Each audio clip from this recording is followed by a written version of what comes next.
the dial, turn it loud. Miami's pride, make us proud. CanesWear crew, you hear the crowd. Hurricanes ain't backing down. Every play, every score, raising bets and raising roar. Rocking orange, green galore. All for one and one for four. We got FTSN, taking names, win it again. Podcast fam, till the end. Tune in, now let's begin.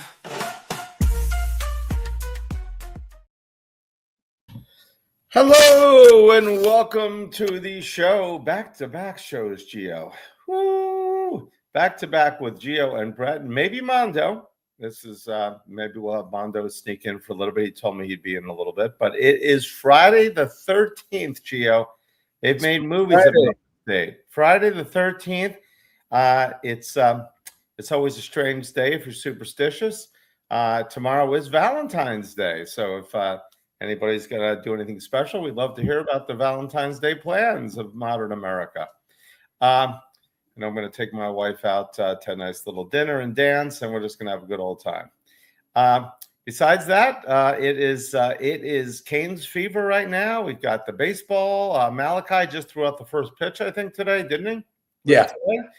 We got the basketball heating up for March Madness, and we got football Football is 24/7, 365. It always has been, but it really is when you're coming off 3 playoff wins and a championship game that you just missed out on. And you have the number 1 quarterback in the portal. A lot of great things for the Canes football teams. We got Canes football, Canes basketball, Canes baseball. We got Valentine's Day. The Olympics is on. So lots of great things going on. We're going to be here probably till 10:30, 10:45. Goals to do these in an hour and a half. So bring your questions, bring your comments.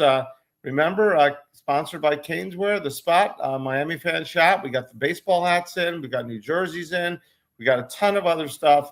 Lots of great things. We've still got the CFP items. We've got basketball, baseball, and, of course, football items. So like and subscribe on Fins Talk Network, where we are today, and check them out. Lots of great programs. So lots of good things. We are excited to be here. And without any further ado, the one, the only Gio is in the house. Welcome, Gio. Thank you, Brett. Happy Friday the 13th, a spooky Friday. I know Cane fans saw some unfortunate news roll in this afternoon with cornerback coach Zach Etheridge being hired by the Arizona Cardinals. The Cardinals have actually dipped into Miami's coaching staff twice now this offseason, between the running back coach and the cornerback coach. Was I expecting that hire? No, I don't think really anyone was, actually, for him to take that job with the Cardinals. But this is signs of a program that is on the up and up. And what I mean by up and up is when you're winning, naturally, people will want to take your coaches. This has happened at programs like Alabama, like Georgia. There's sort of that revolving door where guys are getting promoted, new guys are coming in. So for the Hurricane fans that are not used to those type of things, don't freak out too much. This is par for the course for teams that do well on the field. Naturally, guys are going to get promoted and they're going to get bigger jobs. So it is what it is. But you know what, Brett, I think they'll be fine. I think they'll be fine regardless.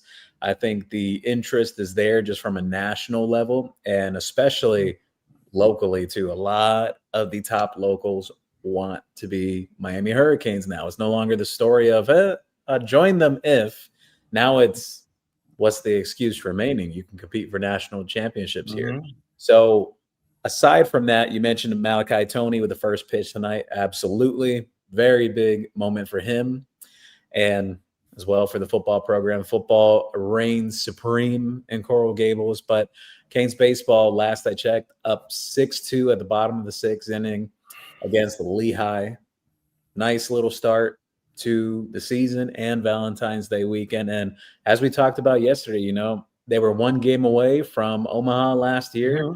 The goal should be Omaha this season. Go further.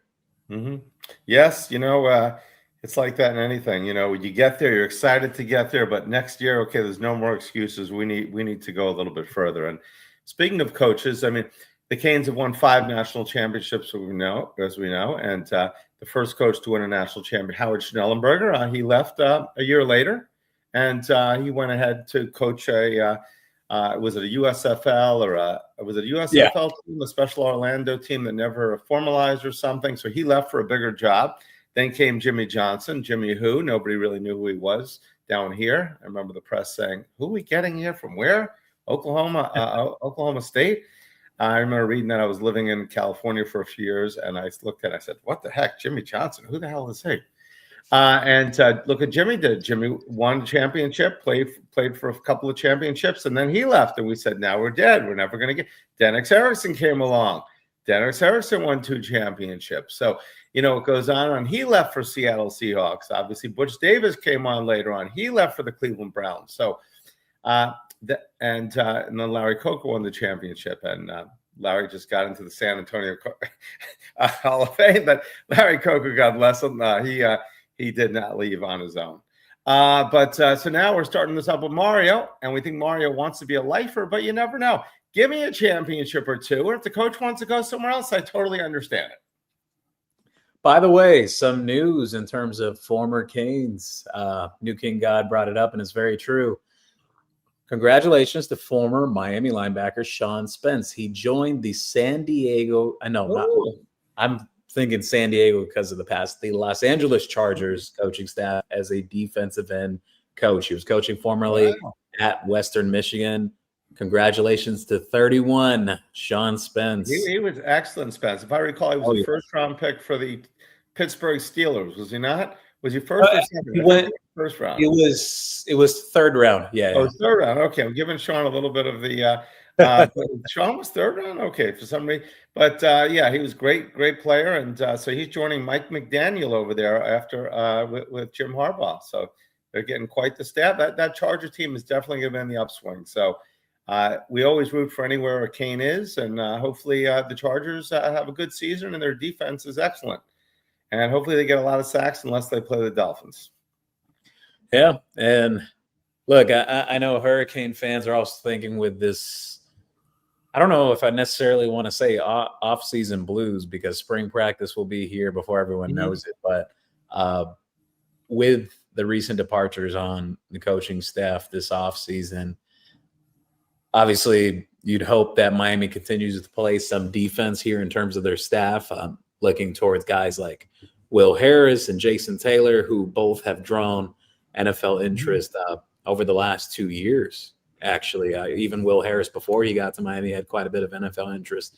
So not that I've heard that they're heading anywhere. I know Jason Taylor did interview with the Bills and Jets. Nothing came about with those 2 positions. So it's very likely that Taylor should return. Now, Will Harris, on the other hand, I don't know, because I didn't know about the Cardinals wanting Zach Etheridge either. So we'll see as things continue to develop through the offseason. Look, I get insight on a lot of different things, but I don't really get much feedback in terms of like NFL hirings and who's going to head to where from college to the pro level.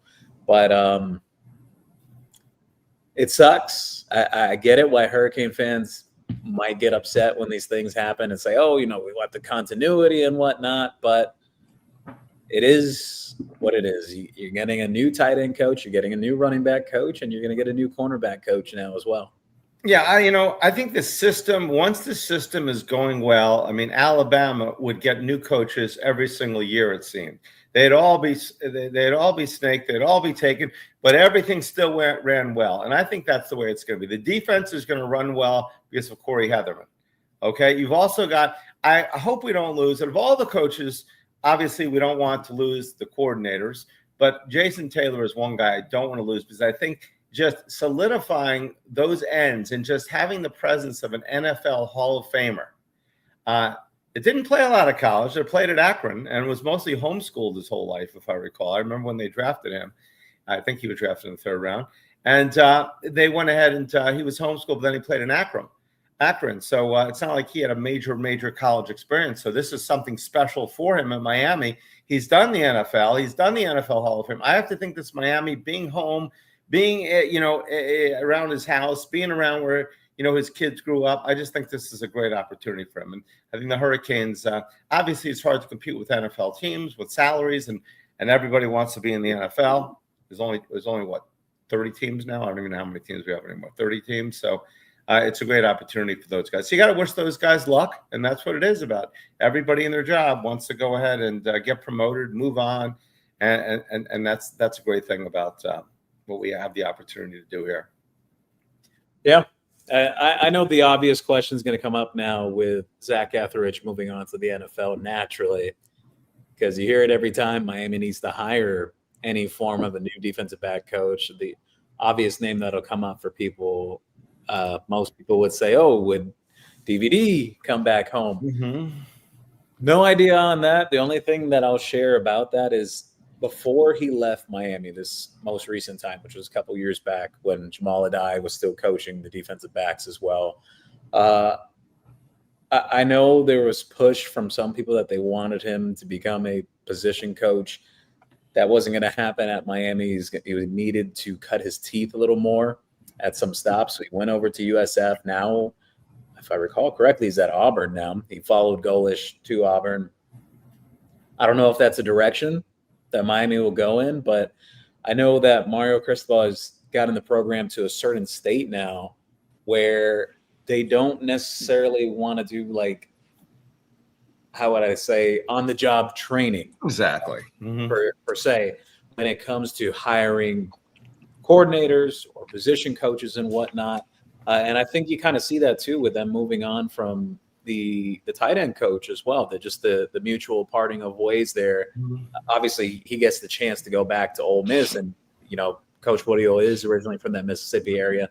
But I know there was Miami fans who had concerns when he became the tight end coach that there was preference for possibly someone that was a little more experienced, someone that had been around the game a bit longer, because he mostly worked as a support staffer before he became the tight end coach. So I would expect, at least just following the trend of what Mario has done with recent hires, it's going to be an experienced guy, someone that has been around the game a decent amount to this point. So I don't want to throw out names there, because I have thrown out names in the past about like the tight end coach or running back coach, like guys who I would prefer that they hire, but I'm not the one who gets the final say at the end of the day.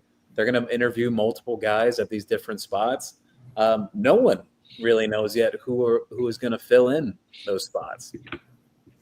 Absolutely. It's you know what? It just makes it exciting. It makes it more exciting. We got the first was the portal, then recruiting, and now we're trying to fill coaches. So it's exciting when our guys are wanted. You're, like you said, Gio, you're only wanted when you're doing well. You're not wanted. Yeah. I remember for a couple of years, people were worried that Penn State was going to get Al Golden. You remember when Al Golden was here first? Oh, Penn State's going to come get Al Golden. Penn State. A few years later, said, please, Penn State, take Al Golden and take D'Onofrio with them. Mondo, what's up, buddy? Welcome. Hey, what's up? What's up, guys? How you guys doing?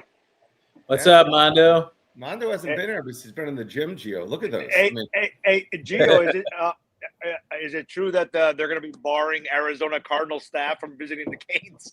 Yeah. How many coaches are they going to take from us now? That two already? No, there's two now. Oh my goodness.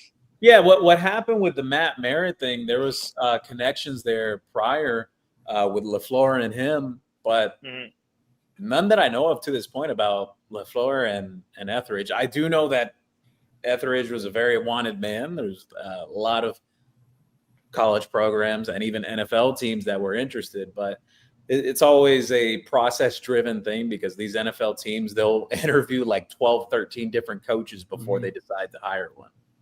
Exactly. But yeah, but like Brett just mentioned, if you're good, I mean, this is nothing new, obviously, and me as well. Everybody's worried now about eventually was JT going to be gone? Is Heatherman going to be gone? But if your team isn't any good, nobody's knocking on your doors. So, take it as a compliment, I guess. And yeah, good for them. If they felt there was a better move for those guys individually and their families, hey, congratulations to them. Good luck. Absolutely. Absolutely, yeah. People have been talking about we're going to lose a few coaches, and like I said, that is a good thing. When it just means you're winning, and hopefully we don't. Not that every coach is in key positional or coordinators, but Hopefully, you just want the majority to stay. But as Coach Lucas is proving, hey, just give me a whole new team and all new coaches, and I'll be okay. What a job that I couldn't jump on last night. I apologize, but yeah, Jai Luke, what a job that guy's doing, huh? Unbelievable. I'm with Brett though on the thought process that there's already sustainability there, though. That there's a system in place, especially when you see that both coordinators are going to return at this point. Mm-hmm. Obviously, it would be key that you hire good assistant coaches to fill in these 3 spots. However, I lean more into the side of like what Brett said, that there's a system already in place, that there's a certain expectation. And even to this point too, I do want to mention, I'm not saying this is the reason why coaches are moving on. Coaches are moving on because Miami had success. That's the biggest reason why. But number 2, I think it's a little bit of a challenge in itself to coach under Mario Cristobal. Some of the stories I've heard, and even just what he asks of like support staff on down to analysts and everything. Yeah. Very demanding job. He absolutely expects the most out of everyone in the building.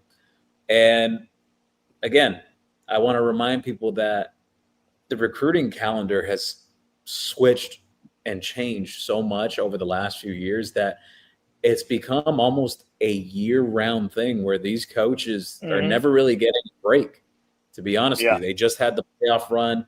Then they went to see all these different high school kids the past month. They do have a recruiting dead period. But right now, aside from the recruiting dead period, you also have off-season workouts. And, you know, the coaches like to get the progress report on everything that's going on there. You know, mostly the head strength and conditioning guy handles that part with the off-season workouts. But the coaches will obviously stay involved and engaged and want to see what the progress is. So I don't blame coaches nowadays for trying to get into the NFL. College is not for everyone. It's not. But I do think it's a testament to Cristobal's eye in recent years for hires. Look, Matt Merritt to the NFL, Zach Etheridge to the NFL. NFL teams want Jason Taylor. NFL teams have wanted Will Harris. And you couple that all in with Corey Heatherman being a Broyles Award finalist, which, mind you, I should have been the winner, but hey. Yeah, the Indiana guy won. But if we're speaking about the context, though, Corey Heatherman totally transformed that Miami defense. The way it looked. Exactly. You took a defense that was terrible. From arguably the worst in the country, or top 5 from the bottom to like top 5 from the top. It's like, I don't get bigger turnaround than that. I mean, all due respect to the Indiana guy, not saying he was terrible, but far from it. But I mean, goodness gracious, how do you not give it to this guy? And then turned around a historically bad defense to a defense everybody in the country's been talking about the whole season and in the postseason. Exactly. Absolutely. I think they don't look at that enough. You know, you're coming in. Where were you? They only look at like from 0 and up, like the positive. They don't look at, okay, he was negative 20 or whatever, and now he's positive 20. He didn't just move up 20 spots. Just amazing. I remember North Carolina a few years back had the worst defense when they the new coaching staff, and they became one of the best defenses. And I thought, how can they do it and we're always bad? You know, it's like it's something. So you know what? You just never know. You think one guy can't do it, but one guy can do it. Now, obviously, they got better players. Okay. But with these same players, would they have been as good? Obviously, probably not under the last defensive regime. No, I think it's hard to tell because they were good the previous year. So you don't know. Yeah. But obviously, lightning happens. And I think that's why a lot of guys move on. You know what? They say, listen, I'm done all I can do here. This is great. Before somebody finds out really that all of a sudden you can go from good to bad overnight, let me jump on somewhere else with a nice contract. You know, because things can change real quick. You can be the best one year and then terrible the next year. So it's and there's so many things, injuries, everything else. So you can't blame these guys for moving on when they have an opportunity. You know, it's a raise as well. And to Gio's point, I've heard the stories of NFL coaches, like the head coaches are 20 hours a day. But it seems like right now, they must get a little break at least. In college, I know we lost to Indiana on a Monday. There was some photos 2 or 3 days later, Mario with 2 coaches in North Florida recruiting 2 days later. It's like, whoa. Yeah, the recruiting thing you have that's not easy, man. That's not easy. Recruiting aspect we have in college. In the NFL, they're working. I mean, those guys. I mean, the divorce rate. I mean, you've got to be a really dedicated person to be married into a family of a coach. Now, then again, you can look at the pros, and maybe some guys go to the pros and try it out. They're like, you know what? It feels like too much like a job. It's not fun. But in college, they're still kids. I know they're getting paid, obviously, but they're still in school. It's a different element. So maybe these guys go to Arizona and 3 years down the line, they're like, you know what? This isn't fun. I'm going back. You never know. Everybody has to experience stuff. We know Nick Saban didn't like the pros. Yeah, exactly. Came back to be the best college coach of all time. Drew Brees. If we got Drew Brees, none of that whole Alabama thing would have happened. Yeah, very true. That definitely did throw a wrench in that whole plan for Nick Saban with the Dolphins. But I'm with you guys. The entire college schedule is very different now compared to what it was years ago. And I don't blame coaches who may prefer what the NFL is and whatnot. And some coaches prefer college. It's like, for example, I kind of laughed at it when those reports came out about that the Pittsburgh Steelers would be interested in Mario Cristobal. Oh man, Mario Cristobal has zero interest in coaching the NFL. He's absolutely happy being here at Miami. This is his dream job. It doesn't get any better than this, unless he worked for the CIA after coaching at Miami. That's his other dream job. A little sidebar. I read the funniest quote the other day about the Steelers because they hired who they hired? Mike McCarthy. He grew up in Pittsburgh. I mean, he won 1 Super Bowl with Rodgers back in Green Bay, but the last couple of years, obviously, he took a year off. He wasn't great with Dallas. Somebody online, and the tweet blew up. So obviously, the guy said something to the effect of hiring Mike McCarthy is the equivalent of someone taking a dump in their pants and changing their shirt. I don't think he liked that hire too much. I'm not a fan of that hire, by the way. I think that was a status quo, like blah hire. It's not really. And the greatest organization when it comes to coaches. I mean, they had for all those years. I think just my take on that whole Steelers thing before I want to get into some baseball with Mondo, but on that whole Steelers thing though, I think that hire was more them just trying to not rock the boat and just kind of steady the ship. He's a Pittsburgh guy. Yeah, I got you. Yeah. I mean, it's always tough to replace a legacy guy. Mike Tomlin was there for years. Mm-hmm. And years since he's won a playoff game also, even though he didn't football. But it was where you had Noel, you had Bill Cowher, right? And then Mike Tomlin. Yeah. So if he's a stopgap, you figure, now I know it all happened so fast, but you say, okay, let's see. How old is McCarthy? Got to be 60s, I would be imagine. 60s now, yeah. Oh, yeah. I mean, but Andy Reid took that job at Kansas City when he was pretty old, too. So, and he seems like he's been he's going nowhere. So, yeah. So, interesting stuff. It's going to be an interesting year. It's only February. So, baseball team kicking off. Mondo is the baseball expert. I thought that was Gio. I mean, I watched the baseball team a bit, but I know you were super into that, Mondo. No, yeah, I was actually watching it right now. They're up 6-2 in the 7th. Their catcher went to NC State. He's actually a Miami. He grew up a Miami Hurricanes fan. He just transferred here, Alex Sosa from NC State. Mm-hmm. And his first at bat tonight, he almost hit it out, but he flew out. Next time up, he crushed one off the freaking parking lot. He's a lefty. He's a lefty hitting catcher. And they're expecting a big season. He had a 3-run home run a couple of innings ago, but they're up 6-2 in the 7th. I know Huicho Hernandez does the broadcast on the ACC Network Extra, and he played at Miami, obviously.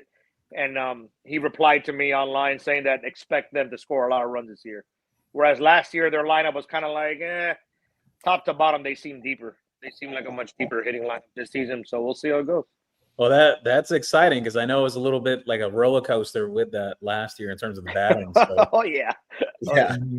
And in terms of the pitching, though, because it got better towards the end of the season last year. What do you think about the lineup? Like the weekend lineup, who do you think is going to be the midweek guy?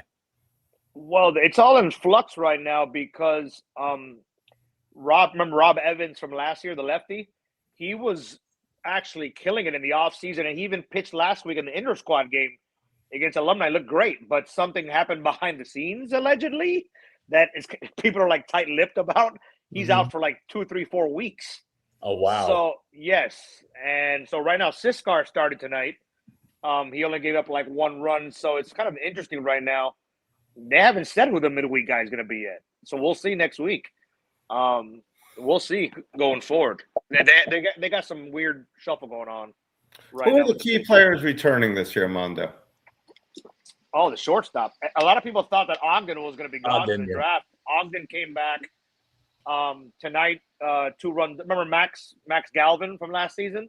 He's back. He had a 2-run double tonight. Obviously, Cuvée, he's third baseman, projected high draft pick, first, second team All-American in a lot of the preseason polls. I used to think Daniel Cuvée was possibly the best athlete on campus right now. He's got some serious competition with Malachi Tony for big man on campus. Well, speaking of Malachi, guess who threw out the first pitch tonight? Malachi, yeah. And he didn't give like a 50-cent throw it to the bleachers. It was like right down the middle. Perfect.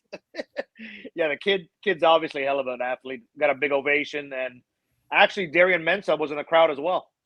He's at the game. Yes, they showed him on the broadcast. So they're both out there supporting the baseball team.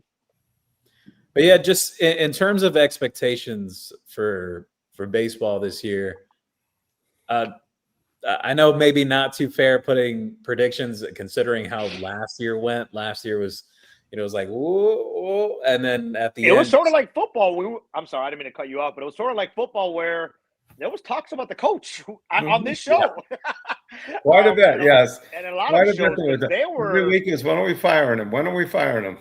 The spaces and the pods, and it was bad. You thought football was bad. Baseball, I think oh my God. I think the one that probably was the tip of the iceberg last year for JD during the season, it was that Florida State game. Yeah. Where they just totally just manhandled Miami. Like it just wasn't even a game. And I think that's when a lot of people were like, wait a minute, okay, like this has got to stop. And then they kind of picked it up from there, and not like immediately after, but like I think it was like 2 or 3 series afterwards. That's where they started picking it up, and they got some juice, and they ran that into the postseason. Yeah. We were so close to not even getting in. I mean, and we did get in. It was very similar, like you said, to Canes football. I mean, in Canes football, obviously, and just they got in, which was surprising. And then they won the regional for the first time in seemed like forever. And then they got to the super regional for the first time. What was that?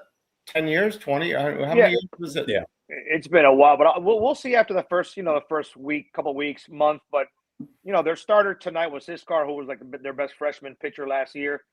Beyond that, it's going to be interesting.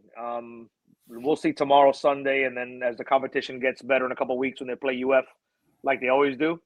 But starting pitching will be their big question mark. I think the hitting is going to be fine. Well, it's been a while since baseball and basketball have been competitive at the same time. I mean, basketball was doing well. Baseball went through a little slump. The last year, baseball made the run late. Basketball couldn't get out of their own way, obviously. Couldn't even get to the ACC tournament. Now, I mean, we got football leading the way. And, these guys, like anything else, they got to say, hey, we saw what football can do. Let's do it in baseball. Let's do it in basketball. We got to keep up. Success breeds success. I'm sure Gio can speak on this more than I could, but I mean, and the support from the school and the staff, they showed him in the first row a little while ago. Echeveria's there, so obviously they've got full support from the admin and the president, and everybody there, and all the athletics, and where you may not have had that before, but yeah, they're full fledged. Baseball, basketball, football, everybody's doing great right now. We'll see. I know. I had Nico Echeverria in the first round. That's golf talk. Gio's like, who? Every time I see it, I say he's a former second baseman and a highlight player, all rolled into one. I'll tell you what, though, it seems like, at least in Coral Gables, when it comes to the baseball and football programs, most of the time, the way it's gone historically, when either one of those programs have had success, the other one follows along as well. So baseball coming off the season they just had, football coming off the season they just had. A lot of pressure on baseball to keep it up going forward. Well, the latest NCAA basketball, those expert guys, have Miami right now roughly around the 9 or 10 seed making it. I saw as high as 6 or 7. Really? Woo. Yeah. For a team that hasn't been ranked all season, that's pretty good. Well, when you beat North Carolina, that beat Duke a few days prior, I mean, you're gonna on national TV like that, you're gonna get, and everybody the next day was talking about Jai Lucas. So yeah, I mean, unless they tank the rest of the way, they should get in, I would think. We'll see what happens. Mm-hmm. Yeah, initially, most of the bracketologists, they were thinking that Miami possibly like a team on the bubble. Mm-hmm. Now, really in the field now. So hopefully they close the season strong. Right. We talked about it yesterday. Absolutely massive win. Like a first like staple victory for Lucas with the program. And sky's the limit going forward because, I mean, that roster hasn't even been together for an entire year yet. No, and you can tell that they're well coached because they're very disciplined. You could tell that they don't make like silly turnovers and mistakes. Not that I'm more of a baseball football guy, but they look good. They look like a good absolutely. Yeah. Coach L beat Duke. Remember, Duke was right, and Coach L came in and beat Duke. And we always had success at scenes, but he really did well against Coach K. And those are huge, program changing wins. Yeah, especially the fact that we get benefited by North Carolina beating Duke a few days earlier. I mean, if North Carolina was blown out, it would have been okay, big deal. Duke just beat them. They just beat Duke. And then we beat them. We just got the only thing with Lucas would be whereas I know for a fact that Mario's never going anywhere. Obviously, there's already been talk about Lucas this season. Next, if it keeps this up, big time programs are going to be knocking on his door because he coached at Duke under that regime over there. He's very highly regarded. So that'll be interesting because I know. If he does this again next season, the big dogs are going to come after him because he took the job. Of course, that's where I think that Miami's in such a unique situation here. Obviously, Miami's not historically a big time basketball program, even though we had the Final Four and Elite Eight runs in recent years, a few years back. However, just traditionally, it's not considered a basketball. But I think, especially with how big basketball is getting in South Florida, at least at the prep level, there's a lot of big-time players coming out of the back. Oh, yeah. Absolutely, in recent years. Especially look at the Boozers right now, the Boozer twins. Here's my thing with it. I know that he has a lot of financial backing and support from the institution at University of Miami. I know they're very much behind him in that aspect from compensation factor when it comes to handling NIL, when it comes to anything that he needs or for his coaches or whether facility stuff and whatnot. I heard some things could be coming in the near future. So I think there's a commitment there in terms of like the vision going forward with Coach Lucas. Now, I'm totally with you though, Mondo. I mentioned that yesterday too, that, that is my one concern is what if those big like traditional programs come around, and wouldn't be any surprise considering his coaching pedigree and even the family that he comes from too. The Lucas family, very big in basketball, the AAU scene, and then his father with Georgetown way back and everything. So this deep basketball roots there. I do think Miami could be a revolutionary program, though, in terms of the basketball scene because of where they are located and these players around the country who would not want to live in South Florida and who would not want to play at Miami with what's happening with Coach Lucas. I think it's a tremendous situation. I hope he stays for quite some time because I think he could he could build a legacy here. Just like Coach Hamilton was, and then he went over to the Washington Wizards, speaking about coaches that left, and then he stayed at Florida State forever. Yeah. I mean, Coach L in Florida is an opportunity here, like Jay Luke said. You know what? This is a winning a winning organization, winning school. They got to the Elite Eight. They got to the Final Four. Not too many schools can say that. And he's right in the heart of, he was the lead recruiter for the Boozer Brothers. I mean, so we've had other great players, that have come out of South Florida. And obviously right up the road, the Florida Gators have won 3 championships. So we know teams in Florida can win. Sure. Schools in Florida can win. So this would be a great opportunity. You can come out to South Florida, beautiful campus. And remember, you're coaching basketball. You're coaching in the head of winter. It's freezing. Games in Virginia, North Carolina. I mean, unless you're out west, if you're in Georgetown or you're in Villanova, you're getting outside freezing. Here you're getting out, in your bathing suit. So I think Coach Lucas, this could be an opportunity for him to coach 30 years and say, hey, I can be, go down as one of the, one place and you're successful.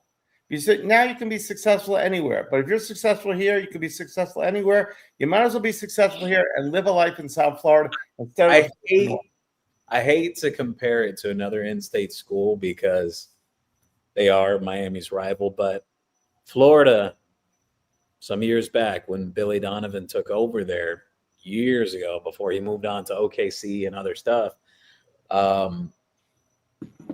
they weren't traditionally like a big basketball power either. What happened there was a commitment from a financial level from the entire school and backing that basketball program. I hate to do that comparison because it is a rival, but I see no reason why Miami can't become a power in basketball, like basically something that can sustain itself long term, that they can be a tournament team, that they can make runs. Seemed like Coach L was trying to get the program there, and he got quite a bit of that done, especially in his final years. But I see no reason why. I think it's an attractive job too. I don't think Jay Lucas would have taken this Miami job without having some guarantees made along the way in terms of commitment when it comes to the financial backing, when it comes to anything that they need, and even recruiting as well. I think you have to have a solid ground to stand on, like in terms of a college that kids actually want to go to and play for. So look, like we were talking about yesterday, they've already brought in 2 5-stars into the program.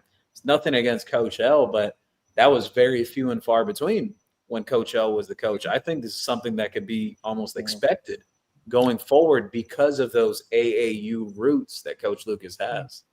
Plus, we have this is a great place for Europeans. We know that Europeans flock all over the world to come here, and European basketball is so big now that you could definitely see more and more of them wanting to come to South Florida.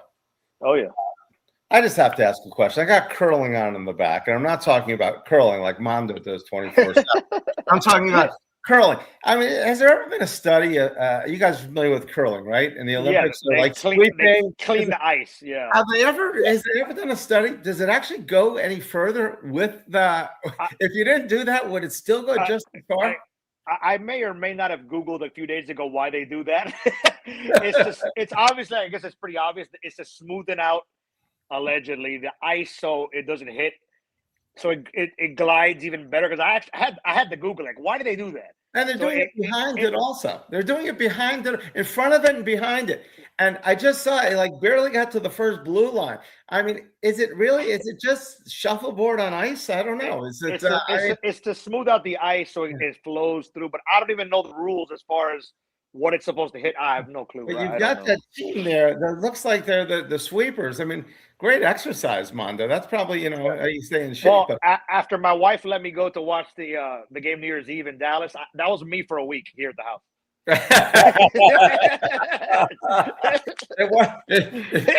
It cost double that trip. The trip, like I got it to Fort Lauderdale Airport. She's like, "You had fun? We'll get you here's your goddamn money." They're gonna call in Mondo for the next one for the U.S. team. Absolutely. He's preparing. They're in shape. So I think we've hit on all major points aside from one.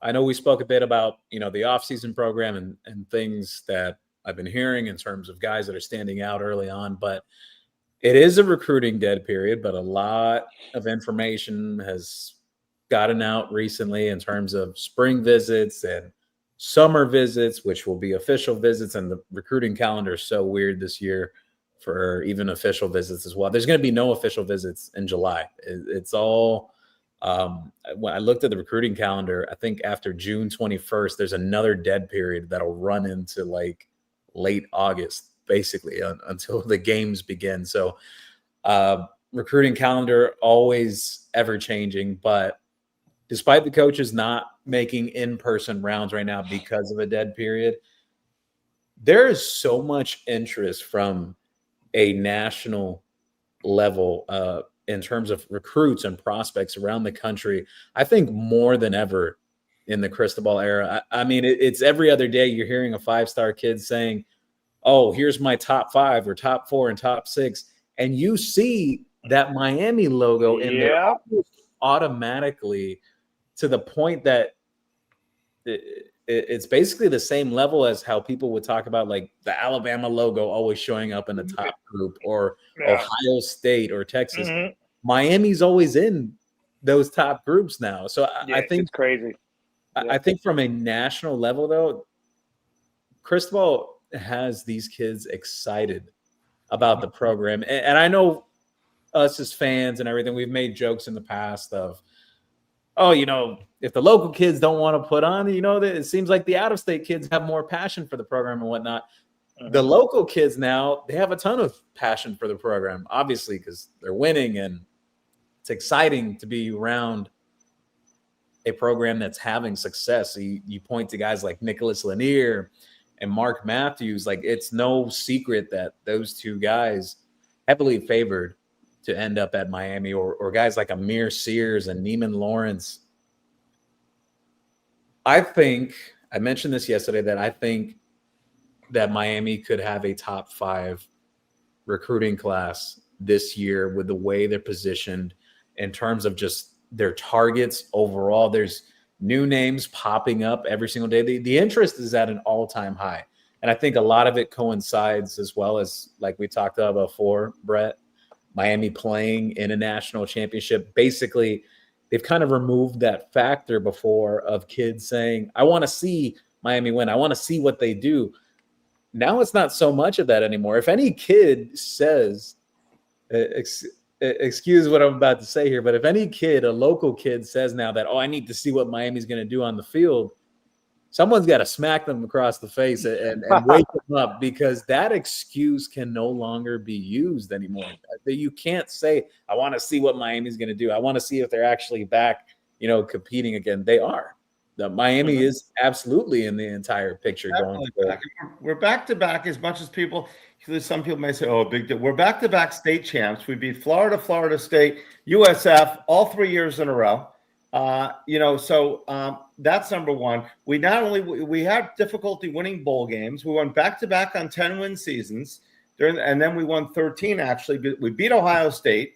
We got rid of the Fiesta Bowl jinx. We got rid of the Ohio State jinx. We won with 100 million people at Texas A&M.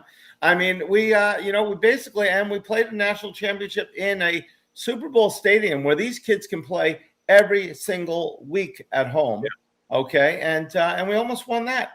And now, they've got to be saying, hey, now we talked about it earlier in the season. Mario's got to prove he can go back to, we haven't had 2 10-win seasons back to back. Rick won the 10. We couldn't get back there. We have not been able to do that. And he did prove it. And he went a step further, turned around the season.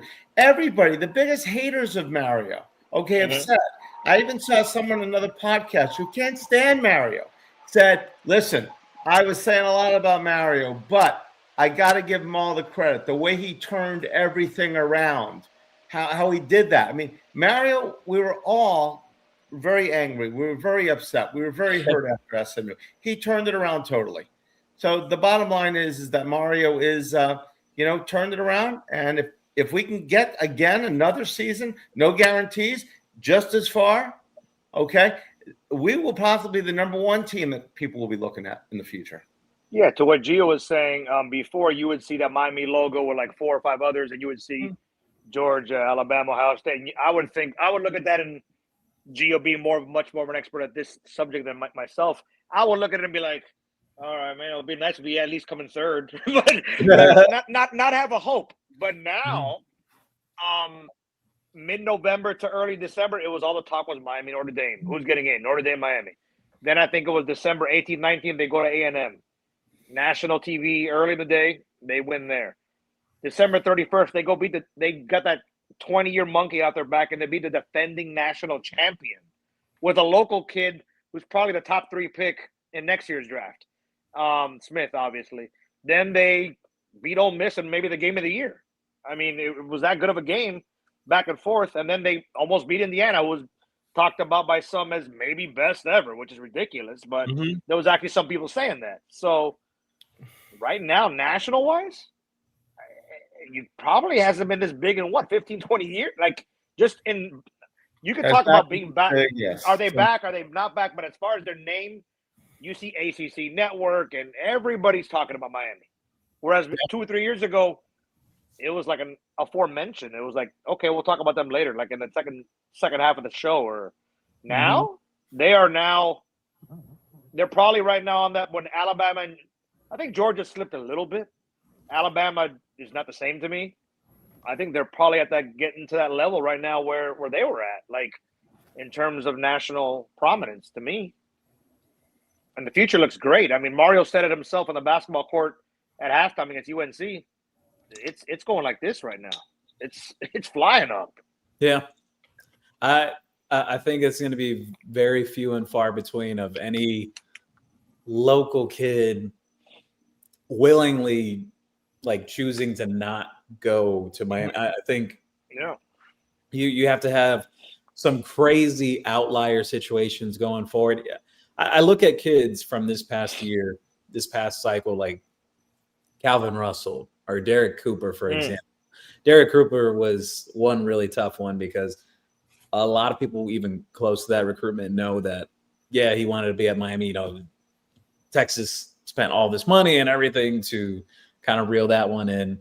Calvin Russell with the whole basketball thing and whatnot. But I just think going forward, I don't see any excuse for any local kid to use any, because the infamous one that people would say about Derek Cooper, he would always say, oh, I want to see how Miami looks. I want to see how Miami looks or whatever.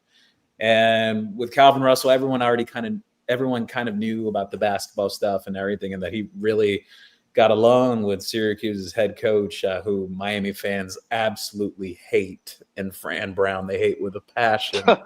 But I see no excuse for the local kids or coming off the past season and even the year prior, just a number 1 overall pick, a national championship appearance. The only thing left to do is you win the ACC and just win outright the entire national championship. Those are the only things left on the bucket list, basically, because you can't say that Miami hasn't won a bowl game anymore. They won 2 in 1 year, actually. Yeah, and right now, honestly, local kids, UF, FSU, like they're so way behind right now. I think, naturally, what's happening with UF right now, because there is some kids that have interest in UF right now, and they've even pulled off like an early commit or two of some guys in the state of Florida and whatnot. I don't get too bothered about that, because naturally when a new coach comes into a program, they kind of get like this grace period, that first year and a half, where kids be like, okay, I'll buy into the vision, what it could be down the line, very similar to what Mario Cristobal did. But eventually, push comes to shove, you have to have certain results on the field, and you can't continue to sell a vision, which we always talked about with Mario in this program, that now the proof of concept is there. It's no longer selling a vision. It's like, hey, this is what it is. Florida will naturally have some type of bump this year because of having a new head coach. Florida State, however, dead in the water. Absolutely dead in the water. Yeah. They have no juice. No, Florida State's toast. But I wanted to ask you, how do you think Summerall will do at UF, coming from Tulane? I think he's in interesting hire. However, I know they seriously wanted Lane. I said on this very show before Lane left Ole Miss, Yes, LSU, you before did. it became public, I said wasn't it sure about here. that. I wasn't sure about Yeah, that. I said it here, and I said it on Canes Jones Space on X that he hosts every week. Right. I said back then when we were talking about, the coaching carousel coming up and people were talking about Lane and the UF job, I said, hey, I think if that LSU job comes open, I think Lane will take that job before he takes UF. I think it's a more attractive job. And I think the biggest problem that UF has is not to pummel them down, but just speaking realistically of the situation there in Gainesville, I think their boosters and their fans have unrealistic expectations. They run coaches out of that building so damn fast. It's crazy, in my opinion. Was it rightfully so that they ran Billy Napier out? Yes, it wasn't working with Billy Napier. They have their arguments they say about Dan Mullen. I don't think they should have fired Dan Mullen. I think Dan Mullen had them humming. I think he had them as a good, solid program. Yeah. And to move on from a guy that had real SEC coaching experience and Dan Mullen to taking a G5 coach who was, I believe he was at ULM, Billy Napier. I don't think it was the wisest move. However, what you mentioned about John Summerall, though, Tulane has played some pretty big games. They've even beat some legit teams in recent years. Darian Mensah was actually recruited by John Summerall as well. So I'm on the side that I'm going to wait and see in terms of Summerall. I think they will get up and play for him, though, because they have something to play for now. Now there is hope and optimism around that program moving forward. I don't know what they'll be like this year in terms of on-field play. I'll hear more in the spring about what Florida looks like. But going forward, yeah, they'll probably give Miami some fits here and there in some recruiting battles. I don't think to the extent that they're going to be stealing recruits from Miami left and right. But I do think that they'll be in the conversation more again. Their recruiting took a dip, especially coming off the prior season with Billy Napier and just having a losing year and then coming into this year and everything. For example, people forget Miami had a few flips off of them the year prior. They flipped Josh Moore from Florida. Joshua Moore was originally committed to the Gators. So I think UF will be interesting to watch going forward. I like Summerall more than Billy Napier. However, knowing the fact that they wanted a big-time coach that has done it at the Power 4 level, like a Lane Kiffin. They were looking at some other guys too. They were looking at Drinkwitz as well from Missouri, who ended up staying put. It'll be interesting. It'll be interesting because it's not necessarily what they initially wanted. They wanted a big-time P4 guy, and they ended up with another G5 coach. I'm not saying G5 coaches are bad. Every coach has got to start out somewhere, but we'll see. We'll see in terms of UF, but Miami, though, they reign supreme in the state. There's no question about it. Oh, by far. The recruits, the way they talk about Miami, too, the tune has totally changed. There's no more of the, I want to wait and see. It's no, like, I really like Miami. I like the culture there. I like how they play. I like their style. It's all those things combined into one that have these kids excited about the program. And it's not just the local guys, especially the national guys, which is why I've always been a big fan of Mario recruiting at a national level. I look at it like this. Look, if the local kids were not passionate enough to help Miami come back, even though you had some guys who did buy in, like Reuben Bain and Mark Fletcher, and look at the success that they have had. There was kids along the way that, they didn't think. They didn't believe in the vision. And now that tune has totally changed. Look at Jeremiah Smith. It was around the time that Miami and Ohio State played. He was asked, I believe it was On3 who asked them in a video interview. They asked him, like if Miami was like how they are right now, would you have gone there? And he said, yeah, I would have gone to Miami. Well, was it Manny Navarro or possibly Barry Jackson or somebody else that said that the kids, Miami just proved the kids. They just beat the kids that were from South Florida that didn't want to come to Miami with the kids from South Florida that wanted to come to Miami. And Mario won. So you got obviously Jeremiah was one of those guys we're talking about. But we just beat them. When you're going, okay, this is the Miami team that we passed up on, just like the Boozer thing. Yes. I'd love to beat them. That was Gabby. That was Gabby Urrutia. That was Gabby Urrutia. Okay, so then that was a great point. But I think that's really good point. Now Miami's looked at different. Also, the SEC is not nearly as powerful anymore. So that's two parts of that. Florida, I think, could get better because the SEC is not as big as they were. They're not as good. 3 years in a row. I mean, they did not win the championship, which is unheard of since we can remember. I mean, 3 Big Ten winners in a row, Michigan, Ohio State, and then Indiana, or it would have been Indiana or us. It still wouldn't have been them. So I think the SEC is in for a rude awakening. They no longer have, the caretaker that they had before, the president of the NCAA. And everybody, it's a free-for-all. Everybody has an opportunity now. So I don't think recruits before wanted to go to the SEC, most of all. Now, there's some unfair restrictions. They're guaranteed to get a certain amount of teams in, but they're not as big as they were. And that's going to mean kids are going to look at, hey, I don't have to go to the SEC. I can go here. So there's definitely more parity across the board because yes, they've made the playoffs. But when you look at I mentioned Alabama a little while ago. Mm-hmm. Do they scare you anymore like before? No, not at all. Now, don't get me wrong. I'm not saying they're garbage. Don't get me wrong. I'm not saying they're a bad. No, team. Alabama's not. But Alabama's not garbage, but they're far from what they were. Yeah, their defense does not strike fear into anyone. Before, when you used to play against the Nick Saban Alabama team, you knew you were getting into a rock fight because of the way they would play defense. And they couldn't run the ball. They could not run the football all season. Exactly. Yeah. Alabama that is the most. That is the most un-Nick Saban team ever. The fact that they couldn't even run the ball. Remember. Yeah, I mean, they got blown out. They got blown out by Florida State, basically. Blown out by Georgia, and then blown out. Who'd they lose in the playoffs to again? Alabama. Indiana. They lost to Indiana. Oregon, Indiana. Clobber. Yeah. So they just they were just, and the one game we needed them to win was against Oklahoma, and they lost that game. And Oklahoma. I remember that. Oklahoma was terrible on offense. Both of those teams were terrible. That was a gimme. That was a gimme for Alabama. Oklahoma couldn't even really move the ball on offense. The only does Mississippi play LSU this year?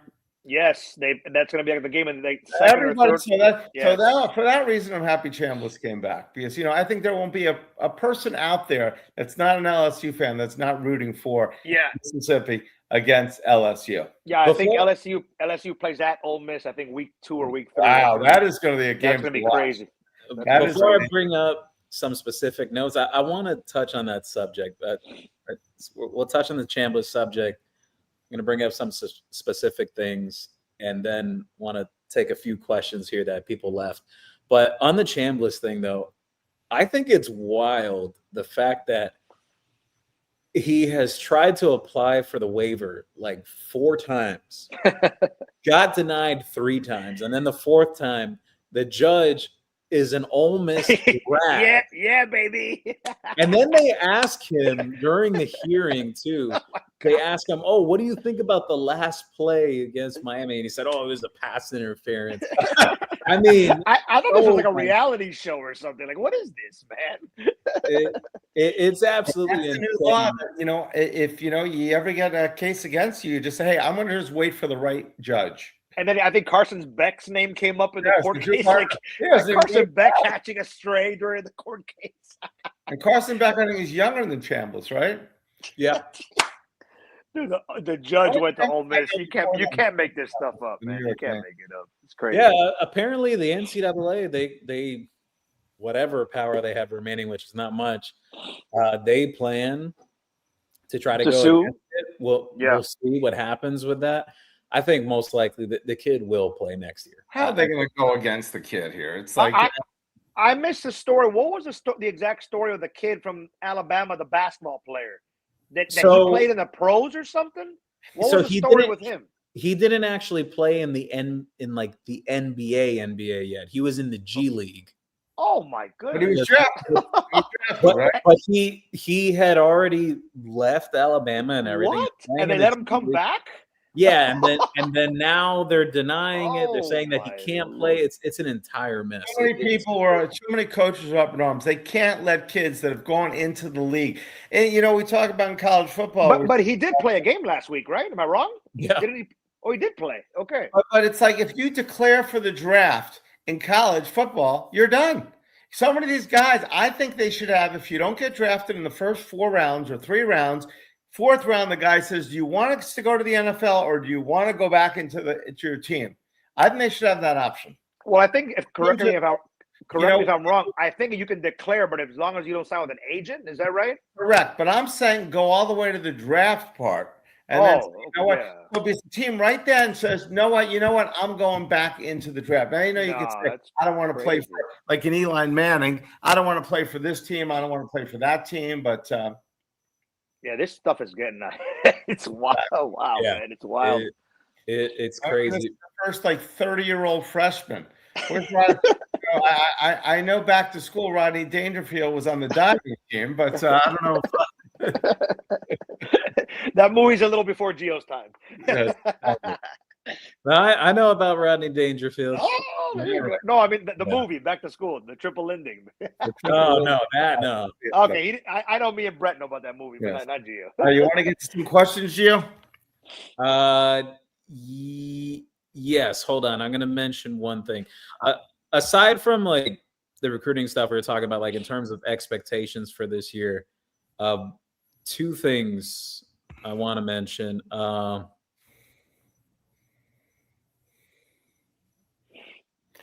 And by the way, I think who said it here? Jacoby had said 32 teams in the NFL. And I was going to say 30 or 32. When I started to watch the NFL, there were 26 teams, obviously. And the Dolphins had just come in a few years before I started watching. So it's amazing how these now it's 32 teams. So who are the last 2 teams added to the NFL? That's a great question. One of them was the Houston Texans. Wait, no, but the Texans came after the Oilers, right? That's a good question. The last 2 that were added. The Houston Oilers. Let's see. The Houston Oilers. Was it the Carolina Panthers? No, not Carolina. No, the Houston Oilers came back. When it was the Houston Texans, I think, was one of them. But weren't the Jaguars one of the newer franchises? Yeah. I don't know. I don't know if they were the last. Jaguars and Carolina came together. Well, wait a minute. Probably Cleveland, right? Because Cleveland lost their team. Correct. And then they got the Browns again, so it might have been maybe Cleveland. Maybe I don't remember. Houston Texans, because Houston went to become the Tennessee Oilers, which are now the Tennessee Titans. And it's funny when my dad used to say, like, "Oh yeah, the Boston Braves," and this, and I'm like, "Huh?" And now it's like that too. Like Gio said at the beginning, congratulations to Sean Spence for going to the San Diego Chargers. Yeah, I said San Diego instead of LA. Chargers, the Oakland Raiders, all these Las teams. Vegas. I can't get used to that. Las Vegas Raiders. Years ago, you could not gamble at all. I mean, it was like there was no gambling, and there was taboo. Anything to do. I remember when I lived out in Los Angeles for years, I was in Vegas all the time, and I remember when there was basketball going, you couldn't bet a team if they were the futures, if they were still. It was so many rules. Now they've got a team in there, in Las Vegas. They got the Las Vegas, obviously the hockey team, and also now the football team. Is there a baseball team yet? Las Vegas? No. The Oakland A's are going to be Las Vegas, right? They'll have a basketball team eventually. Too. They'll have a basketball team. Yeah, there's basketball. Now they're always sponsored by the gambling too. It's like this is sponsored by DraftKings, ESPN, and listen to this. It's no longer Did you guys see the thing that happened with Giannis Antetokounmpo? Right after the trade. Kelce, Yes, after the trade deadline ended, there was something that was mentioned afterwards. He was like, "Oh yeah, I'm a partner or whatever with Kelce." The next and day, I'm like, "What?" That is crazy. And there are people, the inside betting, people are winning a lot of money. Like, is this guy going to be kidnapped? Is this guy going to? Yeah, it's like okay. The day after the trade deadline, he comes up with a tweet about well, now this and that, and I'm with Kelsey, and people were like, "What?" It's Yeah. crazy. Exactly. Will there be a streaker in the Super Bowl? Well, I'll just go run out there myself. Yeah, and the guy in the guy bettered himself. I saw that. Crazy. So just to give a perspective on like, I'm going to go more in depth about recruiting the next time we're on next week, with just more like specific names. But off the hoof, like big profile names Miami's on this year, aside from the locals like Nicholas Lanier and Mark Matthews, who are both 5 stars. Just from a national perspective, you have KJ Green, 5-star pass rusher from the state of Georgia. You have DJ Jacobs, Jalen Brewster, big-time D tackle out of the Texas area. Marcus Facato, who Miami made his finalist group. Honor Falave Johnson, Samoan safety everyone's been talking about the past 2 weeks. He's going to take a 3-day visit during the spring, another 5-star prospect. David Gabriel Georges from the state of Tennessee, another 5-star. Who else I want to mention here? Kamon Spell, who recently committed to Georgia, but Miami's still pursuing this 5-star running back, number 1 running back in the country.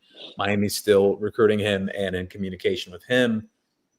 Wide receiver wise, they have a ton of 5 stars that are interested. Aside from Lanier, you have a guy like, hold on a second here, because I dropped a really big notepad for people last week on February 6th. Would that be last week? Yeah, that would be last week around this time, of just almost every single prospect that Miami's involved and engaged with. There may be a few new names now, but Kashawn Bowman, another 5-star out of that Tennessee area. Monshun Sales from the Northeast area that Miami's been on for some time. Number 1 overall receiver in the country. They're still recruiting Jalen Royal, who's committed to Texas. Jameer Brown, who's committed to Ohio State. Some other names as well that I could bring up: Joshua Sam Appel from the state of Georgia. They also offered another 5-star offensive tackle in Caden Moss during the spring right now too.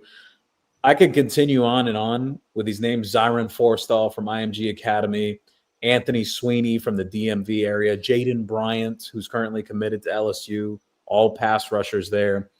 But one other guy as well, semi-local because Tampa area, but Caden Henderson, who's one of their top overall linebacker targets this upcoming cycle. That's a lot of big names to be involved with early on. John Meredith, a 5-star corner from the state of Texas. Hayden Stepp, who plays at Bishop Gorman. I don't even know what to say at this point. That's just the 5 stars. That's not including probably guys I didn't mention because I'm just going off the big update I dropped in the private board last week that many people enjoyed, and they really got a good idea of the overall grasp of who are major targets and the guys that Miami's looking at overall, like the big picture. But the amount of 5-star kids that are truly entrenched and interested in Miami this cycle, more than previous years, in my opinion, because I track it closely year in and year out. And yes, it's one thing to, you get a 5-star visitor here and there, but to make like finalist groups of basically all these guys, or guys that may be committed to other programs, but still are actively involved with Miami. I probably listed close to 20 names, just skimming through what I had here. No, it definitely very deep. It's absolutely a different era in Coral Gables. I know people would look back. You go back to Manny Diaz or Al Golden or even Mark Richt. Like Mark Richt, yeah, he had some success recruiting, but wasn't like Miami was landing a ton of 5 stars at that time. I think the overall floor of the talent level in Coral Gables has elevated compared to previous regimes. It obviously shows up on the field, but I think we're entering an era now that I used to talk about it before that I felt Miami was a tier 2 team in recruiting. And I always said the past 2 years that, look, if Miami could make a run in the playoffs and really show that they're for real, I believe they could break into tier 1 because geographically and how it is in South Florida and what the program is, I think that happens this year. Like I said on the last show, I think Miami will have a top 5 class. I know someone here asked the question about what Steve Wiltfong, the On3 national recruiting director, said this week, that he believes Miami could contend for the number 1 overall recruiting class. That's very bold to say. I don't want to jump out and say number 1 overall, but top 5, I absolutely think can happen this year. And I'm going to set the number right now, just early on. I think Miami will sign 4 or more 5-star prospects in this class. So I'm setting the line at 4. I think it'll be 4 or more 5-star prospects in this recruiting class. And the way it's gone, like trending, like historically, those teams in that tier 1 area in terms of recruiting, like that top 5, most of those programs, they sign anywhere between 4 to 6 5-star prospects. One class. I think Miami breaks into that tier this year. I think this is the year that it happens. I can see Gio's face light up. I mean, Mondo's face light up there. He said, "You just stole my thunder." I was going to say 4 also. Yeah. Well, not actually. I was going to say 15 of those names. This Million guy. I mean, he's just taking over the show. I tell you, he knows his stuff, man. I just think. Look, I've always been a little more conservative when it comes to like, oh, what do you think Miami will finish with their class this year? I've kind of kept it in perspective the last few years. That I always said, look, I feel like they're a tier 2 recruiting team. I think they break into tier 1 this year. I think the playoff run is going to be a big thing. I think just how the program has established itself, the energy and the juice around it too, just nationally, you see it from these kids, what they're saying. And Miami's in every like top group for every top overall prospect you could think of. Even a recent name as well. He's a top 3 safety in the country, but KJ Caldwell from Georgia. I mentioned it a week ago, and then the news broke. Great name. I think it was yesterday that he plans to announce a commitment in April. Absolutely watch Miami there. Miami's been recruiting him for 2 years now. I mentioned in the update last week that there was a possibility a spring commitment could be coming. I've heard that battle is down between Miami, Vanderbilt, and Georgia, and Miami is the one who's been setting the pace there. So we'll see. There's still some time on the clock, but that's a big name. He's a top 50 overall recruit. And again, just to put it all wrapped up into one nice bow so we can get to these questions, I think Miami becomes a tier 1 team in recruiting. I think it's a top 5 class, and I think Miami signs 4 or more 5-star prospects in this class. I feel really good about 3 in particular right now. It's exciting times. And these are all 27 or 27 guys? 2027, 1 or 2 guys who could potentially reclass down from 2028.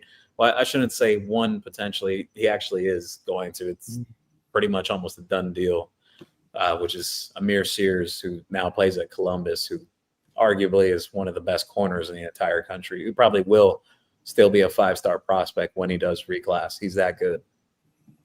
Awesome. So we're excited. A lot to be looking forward to, that's for sure, as a Canes fan. Absolutely. So with the questions now, Finding North Together was asking, were you doing a show? Yes, we are doing a show today. You are watching it currently. He had mentioned that before we started. Let's see here. Jacoby Gragg, you said, go Canes, smash that like button. Yes, absolutely. Go Canes, smash that like button. Make sure to shop at CanesWear at Miami Fanwear, located in Davie, Florida, or you can shop online at CanesWear.com. New King God, as long as Will Harris and Jason Taylor and Heatherman are staying, we are good. I agree. I agree, New King God. We were talking about that earlier, Brett. I think the continuity with the coordinators is the biggest thing of it all. Correct. Yeah, I think the system, success breeds success. The system will do it, and that's what we need. We need to keep them especially with the defense. I'm more wanting to keep nothing against Dawson, but I think our offense can be replicated better than our defense can. Yeah. Hassan shared here. It's always great to listen to two of the best in the business, Gio and Brett, and also Mondo when his Lakers are not losing. NBA to me has just gotten. I know all the talk. We got the Utah Jazz playing the Heat, benching their best player. The coach pretty much said, "We're tanking." Exactly. He got fined what, $1 million? I swear to you, a couple of years ago, I would watch a ton of regular season NBA, and it's just I don't know, man. The scheduling is just. And I'm back up the DraftKings. Half the league is out. Everybody is out. They'll never do it because of the money. They need to play like 60 to 65 games instead of 82, and like stop at the back-to-backs. The playoffs I'll watch a ton, but the regular season is really getting unwatchable. It's really bad. The product is watered down. Players are asking for 15, 20 game breaks. It's ridiculous. And back in the day, for me at least, early 2000s when I was watching the NBA as a kid. Oh yeah, most of these guys, they were playing 70 minimum, 70 to 80 of those 82 games. 80 every year. That's why when LeBron came out recently and said playing 80 games is like the most difficult thing. It's like, really? Guys have been doing it forever. Yeah. And they weren't, you know. Anyway, crazy. It's wild. New King guy. Congratulations to former linebacker Sean Spence. He joined the Los Angeles Chargers staff as a defensive end coach. Yes, he was cutting his teeth with Western Michigan. Sean Spence has got into coaching in recent years. Congratulations to the former Hurricane and two-time All-ACC linebacker and former freshman All-American. Let's see. Juan Manuel, welcome back. Thank you, Juan Manuel. New King God, rank your top 5 programs over the next 5 years. Like, who do I think is going to be consistent going forward? Let's leave Miami out of it just for bias sake. I'm going to say Ohio State. I think they're very sustainable. I think Notre Dame's still a good program under Freeman. I think they're going to be legit going forward. Who else will I bring up here? Georgia. I'm never going to count out Georgia. I think they will bounce back. I think their defense hasn't necessarily been at that level that people are used to. But let's see. Those are 3 programs there. I'm going to bring up another one. I'm going to go with not going to be Alabama. LSU. Yeah, you know what? I'm going to go with LSU. I think Lane Kiffin is going to find success there. I don't know if it'll be a ton of success out of the gate, but I do think they will be successful over the next 5 years. So that's 4. And like I said, I don't want to throw in Miami just for bias sake because most people would expect me to say Miami. I would say Miami just objectively with how things are going. What do they think I don't like the trajectory of Texas. I think Texas has a big-time revolving door going on right now, and it's not coaches leaving because of having success. It's coaches leaving because they're having a lot of inner turmoil there and a lot of politics going on. Not Alabama. So what about Indiana? Indiana, absolutely, yes.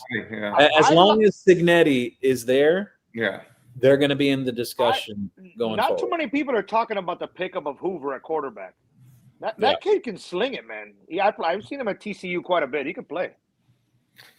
I think guys are going to want to play for him. What do we think about Texas A&M?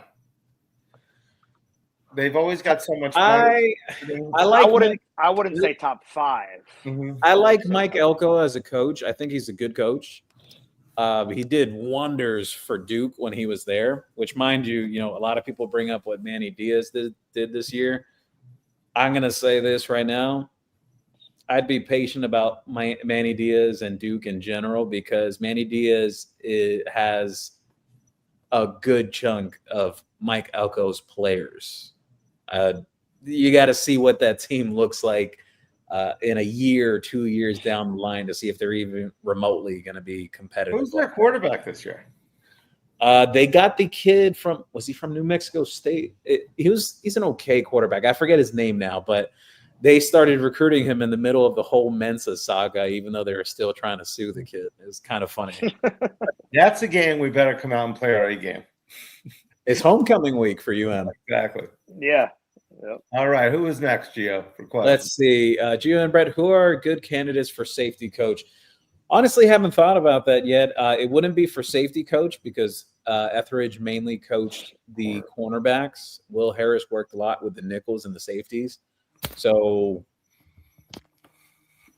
not sure yet what name I would say. But if you ask me about running back and tight end, I've mentioned to people before who I would like for Miami to hire. Not saying it happens, but I think home run hires would be a guy like Jawan Cedar, who's at Notre Dame right now. He was formerly at Penn State, South Florida guy from the Muck area, tremendous recruiter, good coach. He's produced good running back rooms. I would have loved if Miami could have got a running back coach like Jabbar Jalouk, who just left Florida to Texas.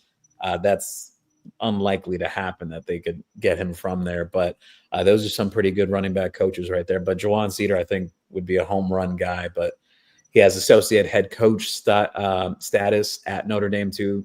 It's kind of tough to bring in a guy like that with that kind of stature to be a running back coach here. In terms of tight end coach, I've mentioned before, bring Todd Hartley back. I'm not saying Miami will hire these guys, but Todd Hartley would be a tremendous hire. Al Golden. Al Golden, yeah, he's coach tight end. Coach. Let's see. With Hartley, can develop, and he's a heck of a recruiter too. I know many people are still big fans of Todd Hartley. Mm-hmm. Let's see. Hassan mentioned here, Sean Spence went third round because of his injuries. Yes, that is very true. I thought he was drafted by the Steelers. I confused him for a moment with Artie Burns, who went first, I think, for the Steelers. Yeah. Correct, yeah. Let's see here. When will Mario start replacing the coaches? You're going to be waiting a little bit longer because spring ball will be starting a little later this year. Jacoby Graggs asked, any dates for spring practice? Going to drop that at the beginning of next week sometime. I know the dates. I'm going to leave it at that. Juan Manuel, Mario needs elite assistant coaching to win big. I think mainly it boils down to the coordinators. I think if Mario has good coordinators in place, everything will be fine. I think every coach needs good coordinators. I mean, you look at great coaches in the NFL. Great. The reason all these guys go and be successful in the places is because they're excellent. I mean, so Nick Saban had so many guys go to different programs. So look at all the coaches around the league. Let's see. New King God. As long as Mario is the face of the program, we will be fine. I agree. I agree. Jacoby Graggs, 32 teams. Yeah, the NFL. Juan Manuel said, what is the Akron Zips? Is zip code the name of the team? Didn't they have that zip gun back in like World War II or so or something like that? Yeah.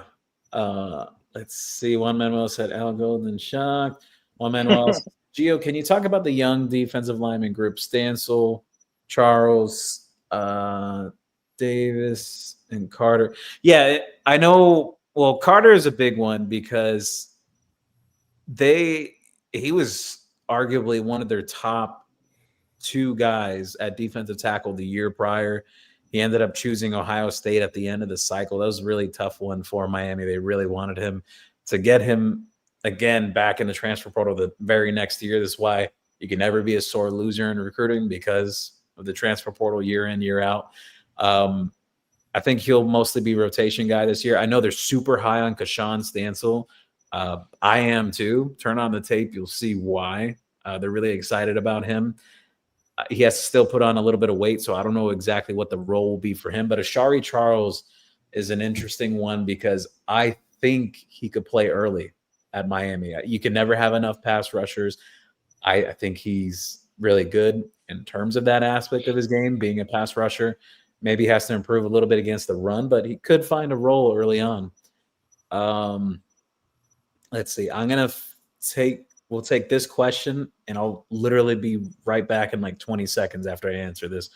Brooksville Kane Gio, would you think James Coley would be a great choice at tight end coach, and who would you want at running back coach? So I mentioned running back coach, but James Coley has coached wide receivers at different stops. He's coached tight ends.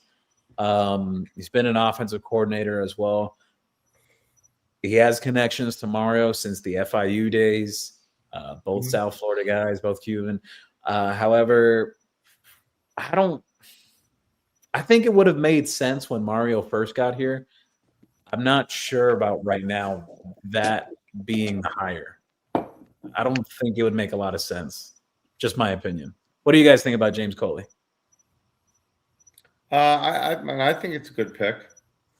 I think it's a good pick. I think he's had success, but I'm confident whoever Mario picks.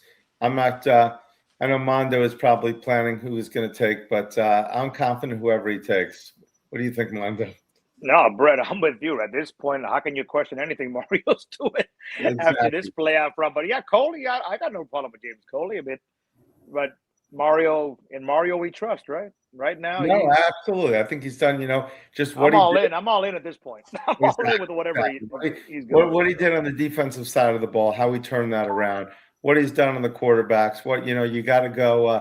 Our only complaint with Mario, and everybody's complaint with Mario, is he gets too involved in the game plan. He gets too involved in everything, and he's got to delegate, and he's done a better job at that. Is he going to continue to do that? I don't know. Is he going to still try to make timeouts when he shouldn't? I don't know. But as far as those decisions that are not in the 60 minutes of the game, audio might have got no better than Mario.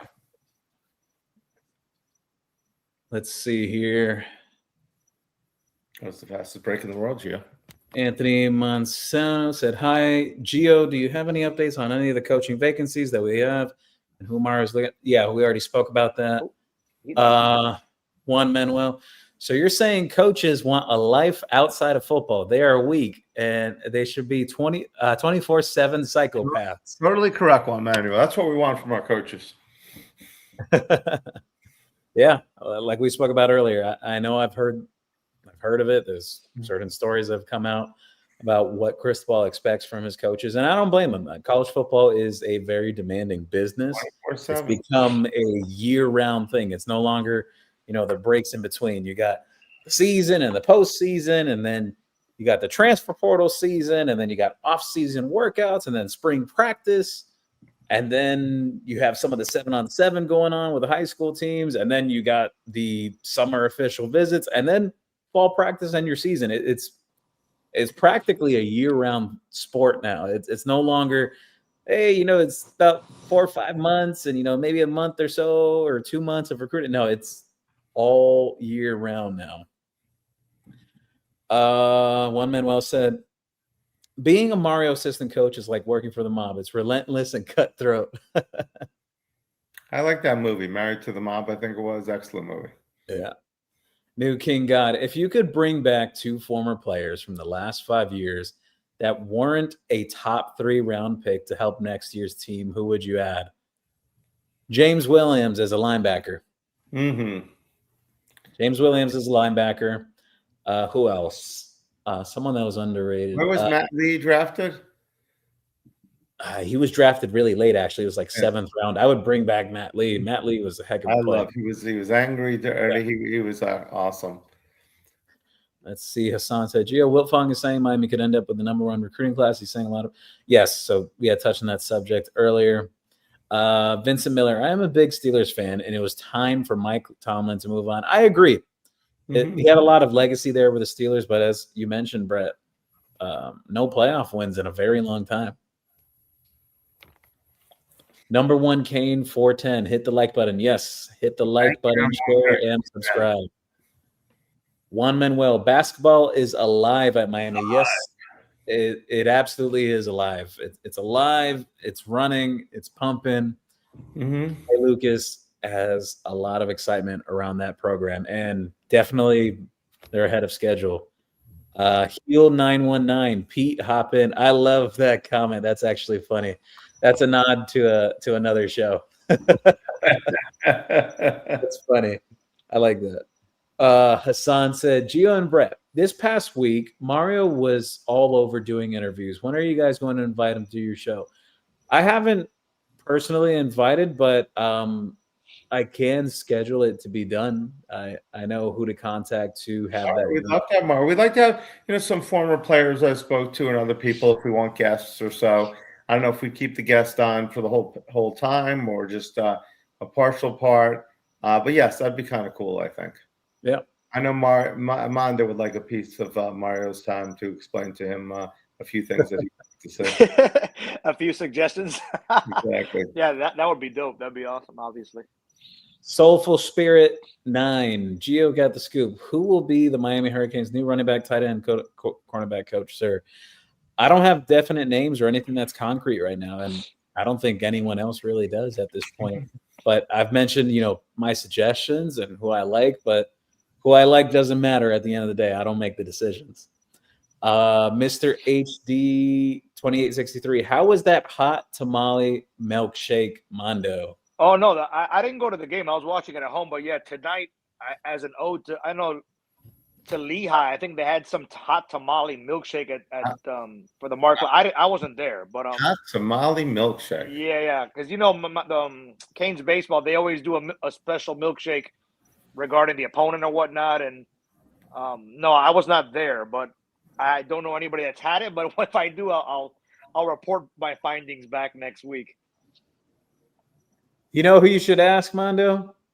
Eric. Eric will probably know. Yes, Eric will know. That guy is a Mondo. diehard. I've heard rumors that Eric lives under Mark Light. Yes, that they have a special basement for Eric at Mark Light. You mentioned it on here before.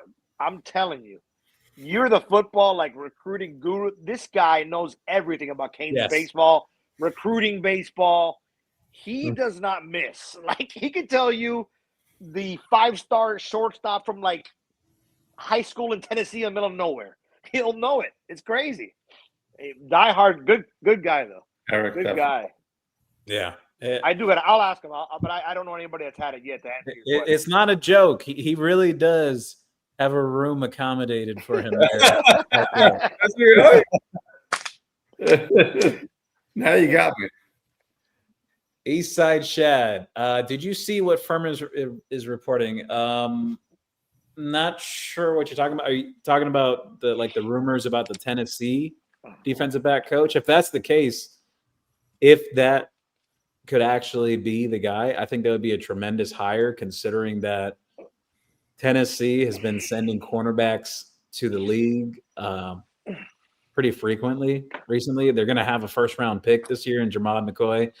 They had another guy that was all SEC. They brought in Colton Hood from Colorado, who I think was super underrated. Miami was interested in him out of the portal, but there was kind of a package deal there with his brother and cousins that didn't really materialize. But Tennessee's had some good defensive backs in recent years. I think that would be a good hire if you're talking about the Tennessee coach, but we'll see. It's been a lot of names thrown around. Mullet TV, better duck. Duck is run the football, Ducky. Run the football. IMX and Marcus. Oh, I know who you're talking about. Yes, it's a Samoan recruit from Southern California, Marcus Fakatau. But if you hear me, it probably sounds like something else. He said Marcus what? Is he the safety? That's awesome. No, that's Honor Falave Johnson. Okay. Yeah. Miami's going after a lot of California guys in general this year, West Coast in general too. There's a cornerback that they're really deeply entrenched with right now too. His name is Juju Johnson from the state of California. He's another one to keep an eye on this spring. D. Briz said, Wilt Fong said that last. Yeah, Wilt Fong, I know exactly what you're saying because I've seen people talk about it in group chats I'm in that Wilt Fong has said before that, he feels, Miami could be this or that or whatever. Nothing against them. I've just been a little more conservative with it in recent years, but I do think this is the year that Miami will have a top 5 class. I just really like how they're positioned for several guys they're after. Andrew Silverman, Brett, you dropped the ball again. No text, you're on. I'm old. I forget things. I texted Andy Adamas and not Andy Silverman. I texted both usually, but I never got around to it. I'm old too, Andy, so you understand.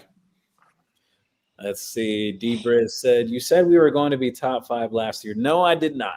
I did not say that. I've been on the theme for a few years now that I said that I believe Miami was a tier 2 team in recruiting. The only way they'd break it to tier 1 was on-field results, and couldn't have been any better than a national championship run. Never said top 5 last year, though. I know that for fact. I never said that. Eastside Shad. Doug Belk for cornerback coach. I think Doug Belk is an interesting one because I know there was some interest at some point to potentially be DC. That was before Lance Guidry was hired, which was even before Coach Heatherman. Definitely a lot of experience there. I don't know if he would be open to that, to just being a cornerback coach, though. That would be kind of a step down for him, just in terms of his coaching trajectory of what he wants to do with his career. Garrett Ryan Gittleman, best podcast in the game. Thank you for stopping by, Garrett. Great job, Garrett. Thank you. Martin Dubé from the other side of the world, my man. Morning, Gio. Did you see the Kurt Signetti interview with Urban Meyer and what he said about working less hours? Quite the opposite to Mario. Yeah, I've heard that about Signetti, that there's not necessarily insane hours that go on around there for the Indiana football program. Apparently they're big on this thing about efficiency and how much time they're using and whatnot. Who knows what's really the perfect thing at the end of the day, because I know Mario runs Miami very similarly to what Nick Saban did at Alabama. It's just hard, ridiculous hours, but payoff works out in the end. So yep, what it is. Lord Bankington, always one of my favorite usernames. What's up, guys? It What's is. up? That's a great name. Lord Bakington. That is a classic name. I That love is. it. Hassan, Brett, it brings a smile to my face that you agree with me now that Mario is the right guy for Miami. Love you, Brett. Hassan was defending Mario big time. We were all upset after SMU, and that goes back to that. Everybody was ripping Mario, and deservedly so, I thought. And I'm not going to say that we changed his mind, but somebody much bigger than Gio, much bigger than me, almost as big as Mondo, and spoke to Mario, and he said, listen, I was listening to the CanesWear podcast. They said, Hassan is still with you. They said, Hassan loves you, but a bunch of other guys, this is what my informant said to Mario. From what I understand, Hassan still loves you, but the other guys that have loved you before are a little upset. And Mario did go out of his way to change for all of us. But Hassan, Mario says, thank you very much for always being there for him. And you were right. In the end, Hassan was right. Mario had what it took. And we are definitely worthy, or maybe not worthy, to have Hassan's great thought process. And we love you too, Hassan. Mm-hmm. Does that make any sense? Absolutely, it does. Lord Bakington, what do you think about Miami promoting Tony Jefferson's cornerback coach? And are they looking about bringing back Coach Pata for tight end coach? So I don't know how much work Coach Pata has had specifically with tight ends. He's worked a lot with offensive linemen, worked hand in hand with Coach Mario and Coach Mirabal the past few years before he went on to FIU, became a position coach. I'm not sure on that one. I love Coach Pata, though. Went to some of his fundraising events in the past as well down there in Coral Gables. Really, really good guy, just overall that family as well. Now, in terms of Tony Jefferson, though, Coach Jefferson, Miami brought him back from Jacksonville State. He was on the staff before even going over there. So, he helped coach with Zachariah Poyser over at Jacksonville State as well when he was there before he became a Hurricane too. Some of the connections there. I don't know necessarily if they would move him over to full-time cornerback coach. I know he's mostly worked with nickels and safeties in the past. So we'll see. IMAX. Okay, yeah, I was wondering. Okay. And one last one here. Thoughts on Pat Surtain Sr. as a DB coach? That's an interesting question there. It definitely is interesting because I'll be honest with you, Mondo and Brett. When he was at Florida State, I know, yes, Florida State, they haven't had a lot of on-field success and whatnot. Mhm. But I wouldn't say this year, but the year prior when Miami played them, when they came to Hard Rock Stadium and Miami was in the blackout jerseys. They did a good job against the pass, if I remember that day. Their cornerbacks were actually pretty good. Yeah. I'm not saying he's the guy I would want them to hire, but I get why people bring it up because of the recruiting connections, the name, and he's had some success at like high school and even a bit of the collegiate level in terms of guys being developed and playing well. So, no, I spoke to Pat, and by the way, if Andrew is still on, he would maybe have some insight to this because I think they're close. But I spoke to Pat one night at a Panther game, and he had said, he would have came to Miami. It seemed if I think, or his son would have came to Miami if he would have came to he went to coach at Alabama, correct? When the younger Surtain went, Pat Sr. went as well. Was that correct? Yeah. Okay, so that was it. So Miami was a place. So I would love to have him with the connections, having him and Jason Taylor here. That would be phenomenal, I think.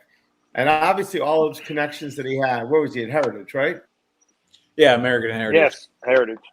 I think that would be amazing. Now Rump was at Heritage also, wasn't he? Before that? Yes, he was the head coach there before Pat Surtain became the head coach at American Heritage. So, but I think Pat Surtain, would be phenomenal. Especially, I think that'd be a great get.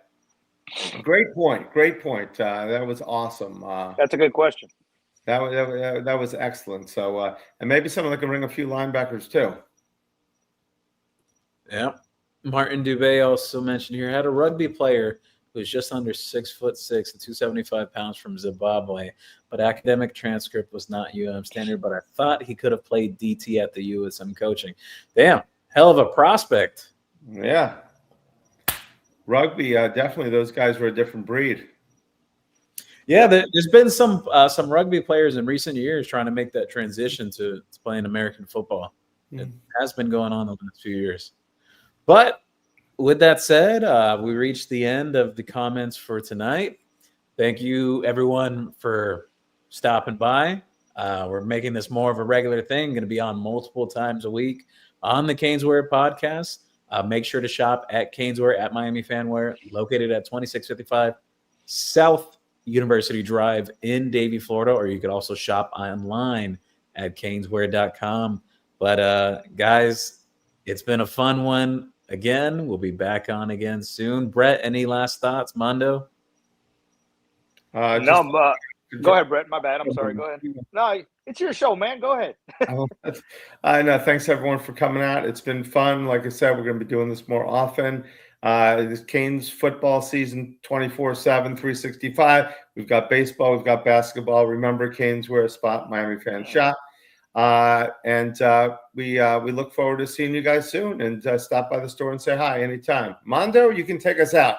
No, and seriously, like Gio just mentioned, thank you to all you guys that are consistently always here watching and commenting, and to Duck, my boy Duck, and all of you. And it's just awesome to have a following like that. And you guys have a great weekend, holiday weekend. Be safe, everybody. And Valentine's Day tomorrow. Don't forget. Oh, damn, baby, I haven't bought you nothing yet.